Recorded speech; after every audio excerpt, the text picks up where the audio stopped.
E já que o episódio anterior nós terminamos com gancho, começamos este com outro. Traz o gancho, vamos lá! Isso, cuidado, isso é delicado, rapaz. Vai com cuidado, isso, mais pro meu lado. Vamos lá, isso. Aê! Eis aí algo esquisito na história do nosso cinema. Os produtores nacionais, em boa medida, atendiam bem o gosto do público masculino por vários de seus gêneros favoritos, como ação e comédias eróticas. Mas num país em que esportes de contato tinham um certo destaque e em que filmes de pancadaria estavam na boca do povo, é de estranhar as poucas realizações nessa praia. E pensando nisso, o diretor de comerciais João Daniel Tsikhomirov buscou preencher essa lacuna com uma produção inspirada numa figura lendária da capoeira.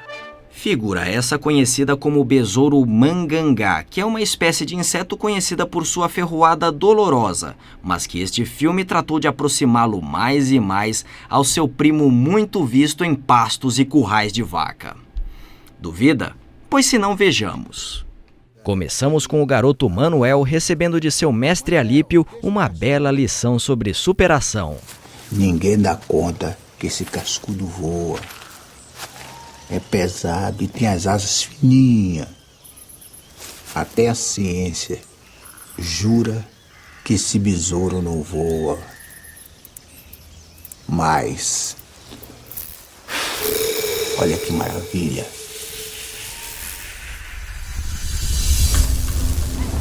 Olha que legal, uma subjetiva do bicho. Quando os olhos do menino brilharam ver aquele cascudo, preto que nem ele, mas que podia voar. O besourão voando no meio das pessoas e ninguém se incomoda? Ele fez uma escolha. A escolha de lutar pelo seu povo. E deixou de ser Manuel para virar besouro. Em seguida vamos... Recôncavo Baiano, 1924. Ei, beleza pra quem tava sentindo saudade. E os negros continuam a ser tratados como escravos. Outro filme com palestra inicial, esta do Milton Gonçalves. O candomblé é reprimido e a capoeira é proibida por lei. O roteiristada que não confia em situar os elementos da história com a própria história. Os negros começam a se organizar para terem seus direitos respeitados. No Recôncavo, quem lidera os negros é Mestre Alípio. Por causa de sua luta, Mestre Alípio é jurado de morte e passa a ser protegido pelos capoeiristas e por seu principal discípulo, Besouro. Feita a palestra, o Milton não falou que o Mestre Alípio tá jurado de morte? Como é que ele sai sozinho assim na rua? A capoeira não é proibida por lei? E como é que estão praticando assim em público? Besouro! Não era pra você estar tomando conta de Mestre Alípio? O Milton não falou que os capoeiristas também protegiam o mestre? Por que esses bocós continuam na roda? Ah, não! Um mestre de defesa pessoal que não percebe o inimigo logo em cima no cangote! O filme pega leve que assim eu não aguento! Besouro! Mestre Alípio não tá em casa!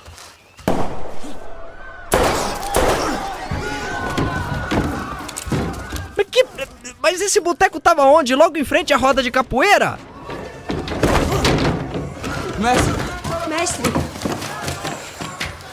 Besouro, me leva pra antiga senzala. É só você.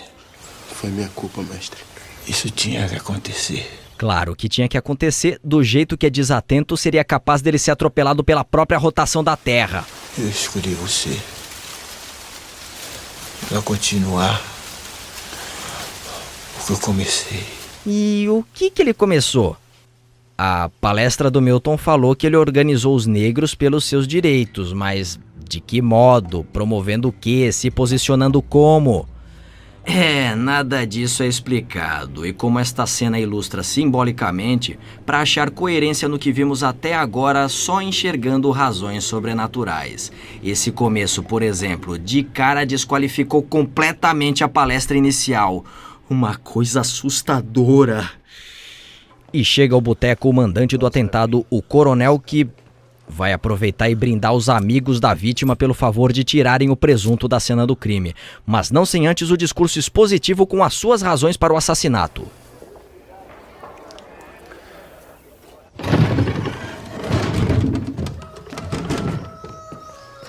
Não teremos esse esclarecimento. Ao invés disso, teremos um gostinho da fama de besouro na conversa entre seu amigo Quero-Quero e o pescador Chico.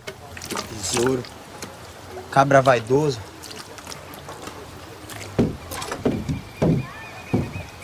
Será que o besouro vem para homenagem do mestre? Melhor não. Cabra vaidoso de quê? De ser o principal discípulo do mestre?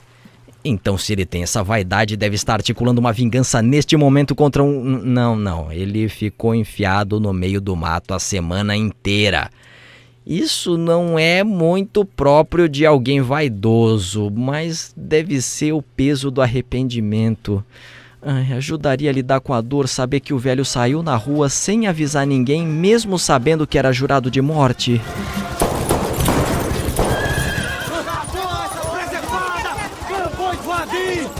Aqui nessas terras é proibido lutar! A capoeira é reprimida só no meio do mato, né? Porque na cidade o pessoal jogava numa boa. Tá perdendo tempo, Noca. Eu não ando armado. Tua arma é outra, amigo.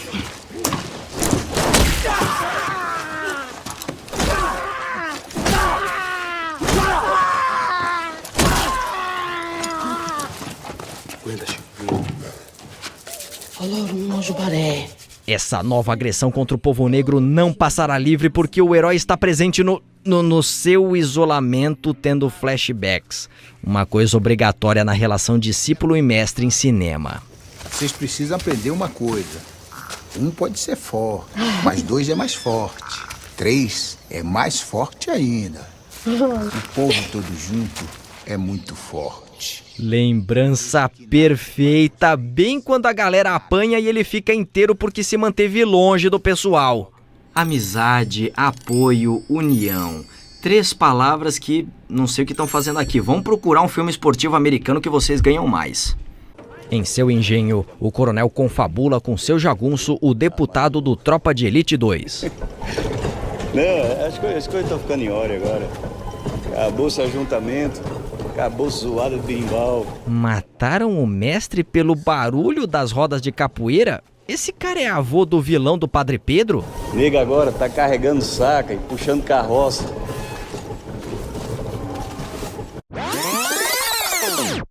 Nega agora tá carregando saca e puxando carroça.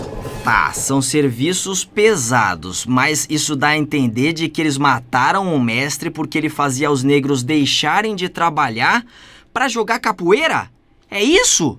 Infelizmente parece que sim, mas não é culpa deles.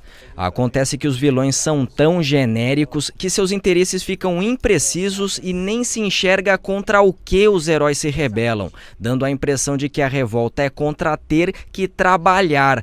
E não me venham dizer que a palestra inicial explicou porque, além de ter dado só uma definição superficial do conflito, já vimos o quanto esse filme a desmereceu. Quer mais um exemplo? O Milton não falou que os negros continuam sendo tratados como escravos? Só que o personagem principal não trabalha. Os amigos dele nós vemos trabalhando, mas ele nunca.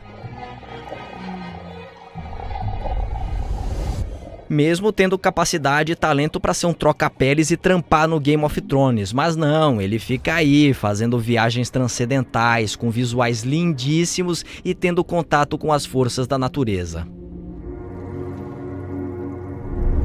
Você está pronto para encontrar aquele que lhe mostrará o caminho. Na cidade, as pessoas seguem sua rotina. Chico, essa é a oferenda de Exu. O quê? Mas que desprezo é esse?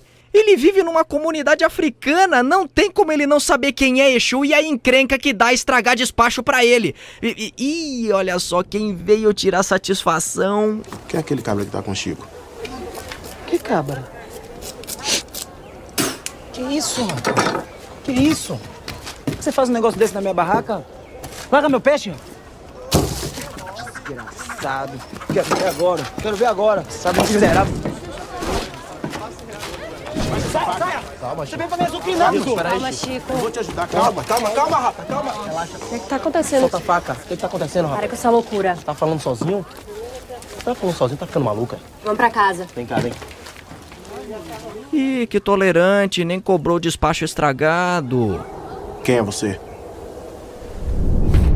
Exu. Sou bom pra quem é bom comigo e mal pra quem não sabe me reverenciar. Reinei na cabeça do seu mestre durante muito tempo. Meu mestre era uma pessoa de bem. Não te devia nada. E existe o bem sem o mal? Ou morte sem vida? De novo, o cara não sabe quem é Exu, mesmo estando a vida toda numa comunidade africana. O que você quer de mim, hein?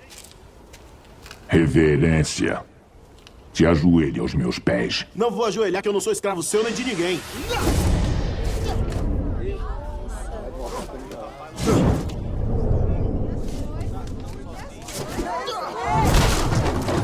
Que bonito. Como foi que o Milton Gonçalves falou mesmo? Ele fez uma escolha.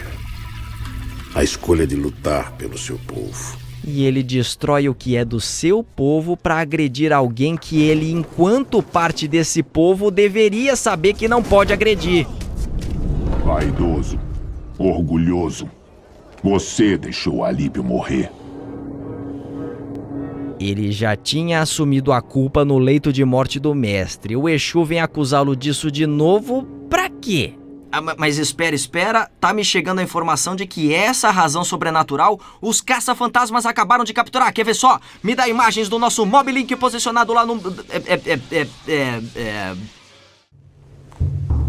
Acorda.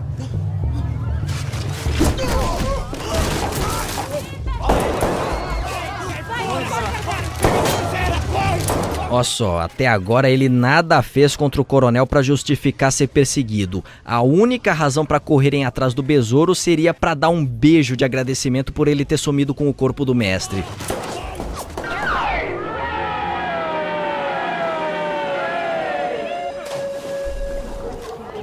Tem gente que só destrói. Mas ainda bem que tem gente que trabalha, não é mesmo? Tá, eu sei, ele tá fazendo demagogia. Acontece que... Ele fez uma escolha. A escolha de lutar pelo seu povo. Esse filme devia ser o amor estranho amor da carreira do Milton Gonçalves. Besouro acaba na margem do rio e é acolhido pelos orixás que o abençoam e oficialmente lhe conferem os poderes para lutar pelo direito de fazer festa. Missão para a qual o mestre Alípio o escolheu porque...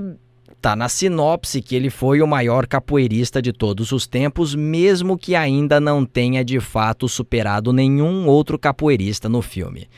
E a bem da verdade, praticamente só ele apareceu jogando capoeira por aqui. Olha só que ruim, não? Os orixás estão tendo a decisão manipulada pela edição igual espectadores do Big Brother. Sonhei com o mestre. Ele falava... de uma guerra, de uma missão. Esta é a sua proteção. Foi dormida aos pés de Ogum.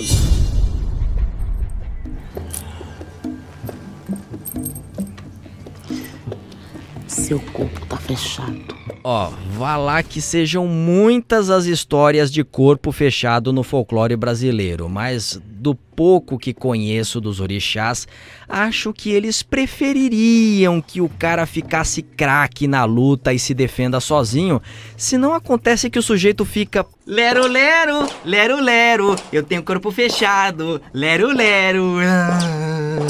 Besouro inicia a investida contra o coronel numa ação inspirada em outro herói brasileiro. Eu taco fogo! Eu taco fogo! Eu taco fogo! Eu taco fogo!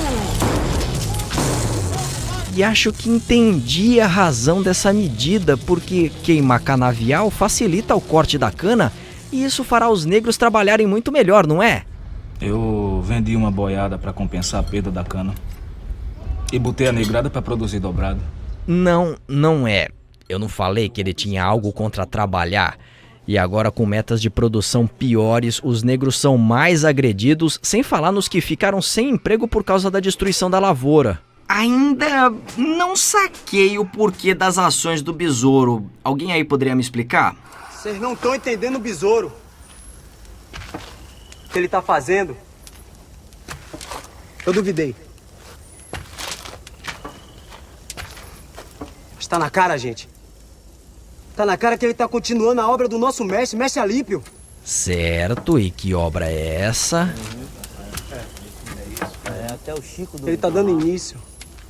Tá dando início à luta de que tanto o Mestre Alípio falava. E luta pelo... Ai, droga, mudou de cena. Pelo visto, não teremos essas respostas pelo filme, mas sim pelos nossos corações. E vejam só o que o meu está falando agora.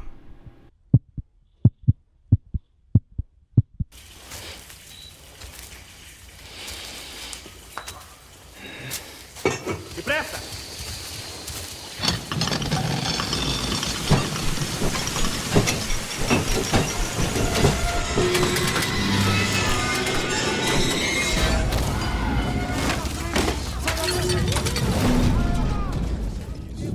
Que legal! Agora os que trabalham no engenho vão ter que acompanhar os da lavoura e a união de desempregados será muito maior. Olha, eu acho que ao invés dos orixás, o besouro deveria ter sido abençoado pelo Capitão Nascimento. O conceito de estratégia, em grego, estratégia. Aliás, o filme todo deveria ter recebido essa bênção, vai vendo só. Após uma série de fracassos na perseguição a besouro, o coronel resolve usar fogo contra fogo para... Não tinham acabado com as rodas de capoeira depois da morte do mestre? Eu não tenho nada contra as brincadeiras de vocês, o que não pode é passar do ponto. Como é que você se chama? Quero. Quero ver quem é o bom nessa brincadeira de vocês aqui. O rapaz acaba atraído pelo vilão e isso, lógico, gera contrariedade. Tá doido, Quero? Não conhece o coronel, não, é? Coronel eu tô conhecendo, né? Aos poucos. Mas o besouro... não conheço mais. Desse jeito não dá não, viu? Pra mim acabou. Você tá me escutando? Peraí, mano, não faz isso comigo. Acabou? Acabou assim? O cara é namorado dela há anos e ela desiste dele fácil, sem nem tentar reconquistar sua opinião? Você tá maluco, é? Tô maluco por você, Edna. Já te falei que terminou. Vê-se como o conceito de estratégia é inútil aqui.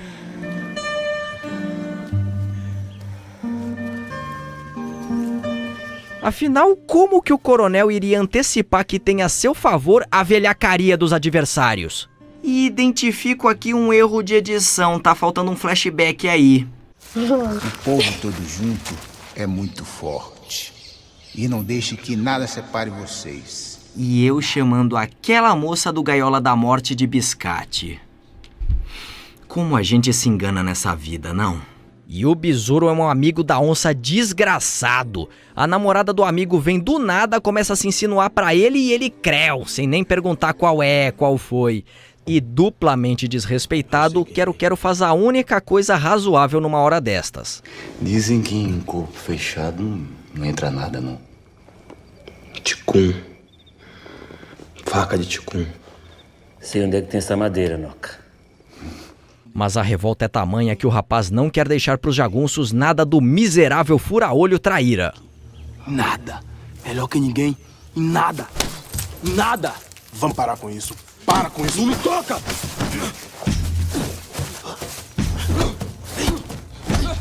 E finalmente, com 70 minutos de filme, temos uma cena de luta. E luta que digo, um ataca e outro reage. Não só um batendo e outro apanhando como vinha sendo até então.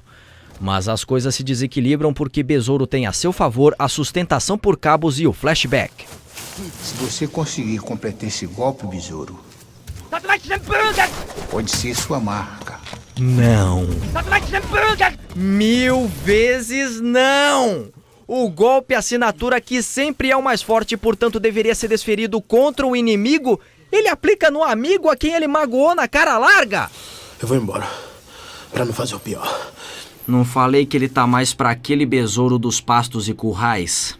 Diante de mais esse esculacho, Quero entrega a localização de Besouro ao coronel. Os jagunços então preparam as armas especiais e Besouro é avisado do ataque iminente. E assim... essas brigas puxadas por cabos já encheram o saco. Aliás, esse filme já encheu o saco. Eu vou ser breve para acabar logo. Após a batalha, Besouro parece pairar sobre a cidade, observando a comunidade negra reagir a agressões gratuitas e bota gratuitas nelas, porque nunca ocorreram antes no filme. Porém, fica uma estranha sensação de vazio, porque naquele ataque ele morreu. Isso, ele morreu, empacotou, se pirulitou. Não tenha medo, Besouro. A semente foi plantada. Nosso povo vai acordar. Agora vai. Relembrando, no review anterior falei que em filme de luta brasileiro o herói largado é uma tradição, porque no Gaiola da Morte era largado de perdido e neste aqui é largado de forçado na nossa goela, que ele triunfou, se tornando assim como uma inspiração pela autoafirmação do povo negro do Brasil. Só que... Qual é? Besouro. Que nem meu pai. Porque ele é preto e avô. E aí, capoeirista, vamos pra escola? Tirando esse moleque, não se vê mais nada de concreto que ele mesmo tenha acrescentado a essa comunidade, que dirá entre a população negra brasileira. A luta de Besouro deu resultado. Em 2008, a capoeira foi decretada Patrimônio Cultural Brasileiro. O Besouro lendário concordo plenamente. Agora o deste filme, o Mark da Cascos fez muito mais pela capoeira do que ele. Então, né, não tem como negar que esse filme é muito bem feito. Tem ótima fotografia, paisagens lindas, reconstituição de época impecável e cenas de ação legais. Ou seja, tudo perfeito para esconder a falta de consistência da história. E onde é que tá faltando a consistência? Onde mais, se não nas boas intenções, no politicamente correto? Olha, é claro que a opressão aos negros é um fato inegável da história do Brasil, mas para tratar dele num esquema tradicional de narrativa, que é o deste filme, não dá para se fiar só na palestra inicial ou no conhecimento histórico do público. É preciso exibir como essa opressão funciona, até mesmo para compreender sua real ameaça. Senão fica essa disputa entre personagens estereotipados que posam de alegorias de conflitos sociais tão aleatórios que se contradizem o tempo todo.